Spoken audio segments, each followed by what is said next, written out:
Murang ning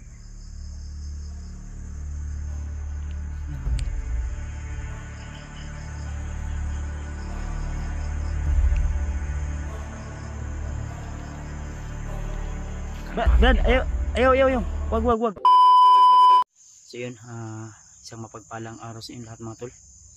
So welcome back ulit sa ating YouTube channel mga tol, no? Tapos na po tayo nandalangin at nagdasal na sana sa araw na ito ay ilayo tayo sa anumang uri ng kapahamakan. So si Brad Ritol ay hindi natin talaga basta-basta malalapitan dahil parang aburido yung ulo tol, kumbaga ba, laging galit dahil yung gamot sa hypnotize na para kay Commander ay nandun kay Remart. So kaya nga kinuntak natin si Remart tol, at ang sabi ni Remart ay mahirapan silang makapinitit o makapunta dito sa location namin gawa ng maraming taong humaharang sa kanila, no? Maraming kalaban na humaharang sa kanila at yung target ay yung banda ni Remart ay gusto ding makuha ng mga tauhan ni Commander Bagnot. Kaya hanggang ngayon ay hindi pa natin silang kikita o nahanap dahil kami rin ni Brad Commander so nandun po siya tuloy. Kami din ni Commander ay lumilipat din kami ng location, so hindi ko talaga to siya iiwanan tol, no? Kung saan siya pumunta para hindi po siya mahiwalay sa akin kung ano man yung mangyayari. So marami kaming na enkwentro pero patuloy pa rin ako tol. Sinasabihan ko siya ng mga maganda, ina-advisean ko siya para hindi talaga siya magagalit sa akin ba. So mahirap pakisamahan o pakiusapan yung mga tao may iwan ko kung nabuang na ba to o kasi may hypnotize siya tol at yung gamot na para sa kanya na niritwalan ni Lulu Ambo ay nandun ka Remart, dala-dala ni Remart na sa grapa po yun. So sinubukan ko po na pinainom ng aking lana ay hindi siya uminom. Nahihirapan din ako tol gawa ng sobrang lakas din yan, no? Kahit anong gawin natin ay mahirapan tayo, kaya hindi ko muna siya piniwersa dahil alam ko na kung sakaling man pupirsahin ko ang taong ito ay baka tuluyang magwala at tayo mismo ay hindi na makakapag-usap sa kanya. Mahirapan pa tayo tol, kaya pati yung sarili ko kinontrol ko rin na hindi ko siya kasi anong mailap siya sa atin tol, kumbaga. Kaya bawat galaw natin ay may pag-iingat. So nandun po siya sa unahan at hindi ko alam kung ano po yung mga ginagawa niya kasi ang sabi niya ay dito lang daw ako muna. Hindi ko alam kung ano yung ginagawa niya dyan kasi kanina pa yan dyan ikot-ikot. Minsan nagsasalita na siya lang isa, parang may kausap kasi nandiyan siya tuloy. At yung sinasabi ko sa kanya ng tauhan niya na maalam na yun pinuntahan namin, so talagang bakas sa kanyang mukha yung lungkot at galit, pero minsan yung mukha niya ay talagang di maintindihan tol. Minsan sumasakit yung ulo niya na may sasanib sa kanya na hindi hindi natin alam kung ayun, tingnan niyo yung ginagawa niya dun tol. Ayun. Hindi ko talaga nahihirapan akong ano yun siya tol, no? Pakisamahan gawa ng talagang kung lalapitan ko siya ay tutukan niya ako ng baril. Kaya tayo basta-basta makakalapit o natutulog din ako ay nagmamatyag din tayo. Baka ano yung gagawin niya sa akin, baka mapagkamalan niya akong kaibigan, kasi ang nasa isip niya ay parang away gulo at talagang galit na galit siya kay Commander Bangkil, lalo na kay Commander Bagnot, gawa ng kanyang pamilya ay hawak ngayon ni Commander Bagnot. At balita ko kila Pidot at ni Dave ay magkasama na sila. So hinahanap nila si EJ. Ngayon ay hindi natin alam kung saan na si EJ ngayon. Kasi wala din tayong napansin na mga boses o may bihag sila. Basta kay ano tol, abangan nyo lang yung mga video ko. At i-share nyo po ang video na ito tol kay Remart, kay Julio, pati na rin kay EJ at kay Pidot o kay Dave man tol. Kung sakaling man mapanood nila ang video nito, i-share nyo po tol, sabihan nyo po na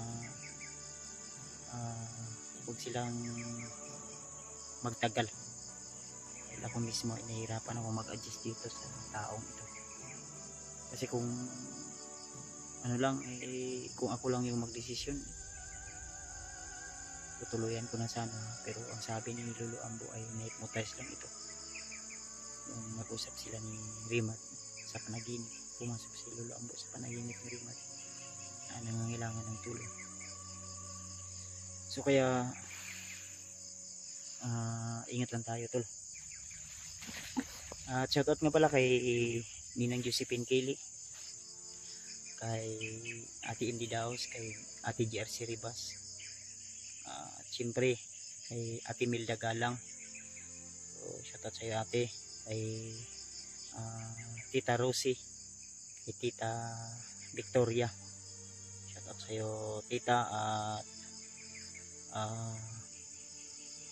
kay sino pa yung mga nanonood dyan, kay Ate Janice Alcalde, at saka sa mga hunter, mga co-vlogger natin dyan sa Team SG, yan, shoutout sa yung lahat mga tol. Sa Team Laberboy, yan, shoutout po. So migalag shoutout sa yung lahat. Mapagpalang araw po. I hope na nasa mabuting kalagayan kayo ngayon. Sa inyong mga mission ay sana magtagumpay rin kayo. Kaya pag-pray lang po natin na walang anumang panganib pa yung mga masasagupan natin, mga kalaban na sobrang mailap o matinik. Pag-pray natin na maligtas tayo sa mga kapahamakan. Iwas tayo sa mga tao talagang walang awa. So, nandun si Brad Ray, puntahan natin, pero hindi natin iiwan yung bag natin. May tubig tayo dito pero konti lang. Ito na, ayun na.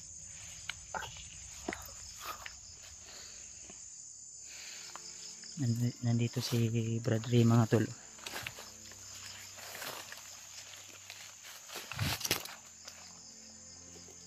Ang sami. Mura manig dami. Iya manig jampuan.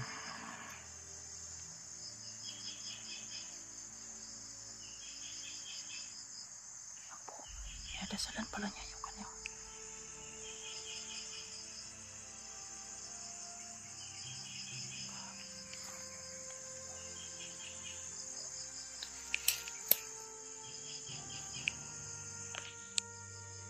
Ito pala yung ginagawa niya.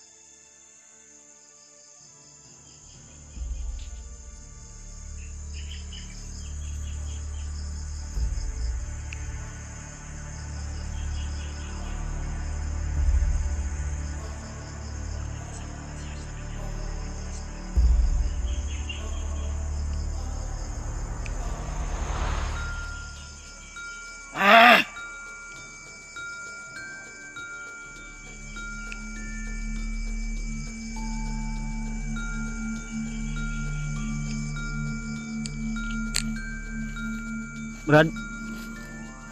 Brad. Brad. Saan ang pamilya ko? Brad. Ayaw Brad, ayaw Brad. Ayaw. Si Patay mo kayo kayo kumuha ng pamilya ko.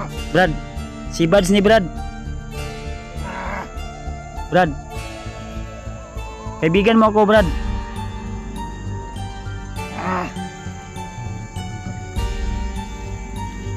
Brad, ayaw. Wag. Kaibigan mo ako. Pamilya ko dinala ninyo. Wala, hindi ako yung dumala sa pamilya mo. Sino kayo lahat? Ayaw, Brad. Patay mo kayo, real kayo. Ayaw. Wag mo itutok. Ako si Kuya Buds ni. Si Buds ko ba? Si Buds.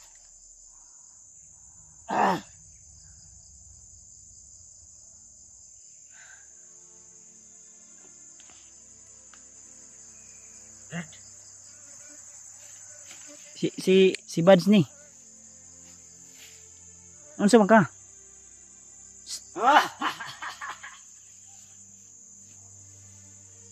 Patay mo kayo lahat. Ang lahat ng gumawa ng kasalanan sa aking pamilya. Ubusin ko kayo. Brad. Lahat kong ititirang buhay. Naghapan tayo niya ka. Hihiganti ko. Ang ginawa ninyo sa akin. Brad. Uminahon ka. Huwag mong sambahin yung... Ayaw lagi.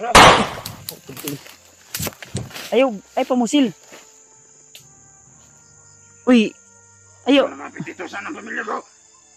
Hindi nga ako yung gumawa sa... Mapakain na kamalaro baklat. Di si... Tutulungan ka namin. Nantulo. Ayaw, wag mo itutok yan ba? Amin ang baril ni mo, be. Uy. Amin ang baril ni mo, be. Brad.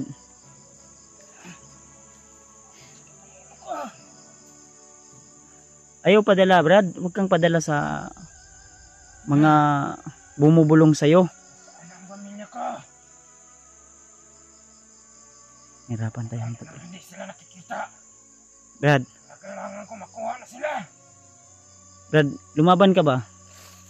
Dool ko sa imo ha. Idol. Ayaw lang. Kapag lumapit ka dito. May stress tayo nito tol. Mahirap pag-usap nitong hayop na to. Tama akong pagkikatiwalaan. Kasi, bag-ora ta nag-istorya. Nag-istorya ta ganiha. Dito ako maniniwala. Saan naman ka diya? Naman ka niniwala? Wala man na. Dahil ito ang nagbibigay lakas sa akin. Itatapon natin yan. Hindi ka ano. Huwag mong kukunin ito. Ubusin ko buhay mo. Wag kang wag kang Gusto ko makita ang pamilya ko, hindi ikaw ang gusto ko makita. Mas lalo ka lang ano niyan, Brad. Binapakinggan mo kasi yung mga bumubulong sa iyo na mga demonyo na yan. Brad.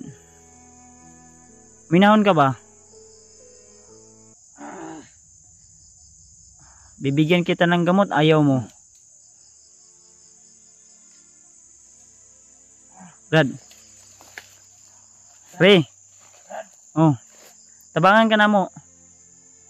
Ayaw padala sa... Huwag kang magpapadala sa mga bumubulong sa'yo. Brad. Kailangan natin lumayo dito, Brad. Ha? Kailangan natin lumayo dito. Tinatawag mo kasing demonyo eh. Kira ka? Ha? Masakit ang ulo ko, Brad. Huwag kang lumapit dito, Brad. Magpapatay kita ngayon. Sige, atras lang ko gamay ha. Yung gamot kasi na kay Rimart, hindi pa natin maano. Mahihirapan tayo dito eh. Brad, lumaban ka. Ayaw lagi gunitin na imong kwintas lagi. Huwag mo nga... Ayaw lagi. Uy. Hirapan tayo nito, Brad. Kung mawala to sa paningin natin. Ayaw. Saan ang pamilya ko? Ayaw lagi ba? Gusto ka... Na. Huwag mo akong galitin. Tatapusin kita, hayop ka. Tama natin mamaya dito, Brad. Tara na, tara na. Labanan mo yan, Brad. Tiisin mo muna. Ha? Mapapatay kita dito, Brad. May ano ka siguro, Totol. May parang... Nararamdaman ko, Brad. Tara, tara, tara. Di ta mukuan ta diri mo. Hawa ta diri ta. Baka may pinalipad na dasal si Commander Bagnot sa'yo. Tara. Brad. Asa man ta? Asa man ta? Sayo mo sa gusto susundan kita. Hindi pwede mawala ka sa akin eh. Totoo ba yung sinasabi mo, Brad? Oo nga, tutulungan Patulong ka sa akin. ko. Umarap ka nga dito. Huwag mo hawakan yung kwintas mo. Umarap ka sa akin ba? Kuha na ko ng baril ni mo, be. Oh, Brad. Para may panglaban ako. Di, imo magkukung pusilon. Magkasukupan ng mga tauhan ni Commander Bangkil at Commander Magnot. Imo magkukung pusilon, God. Sana, Brad, maiintindihan mo ako sa mga sitwasyon ko ngayon, Brad. Di. Dahil hindi ko pa. Yung baril mo ba? Katawan ko, Brad. Ambin na, be. Kuha na ko, be. Shh. Amin na, be. Nag-iiba ang Uy. iip ng hangin sa aking katawan, Brad. Amin na, be.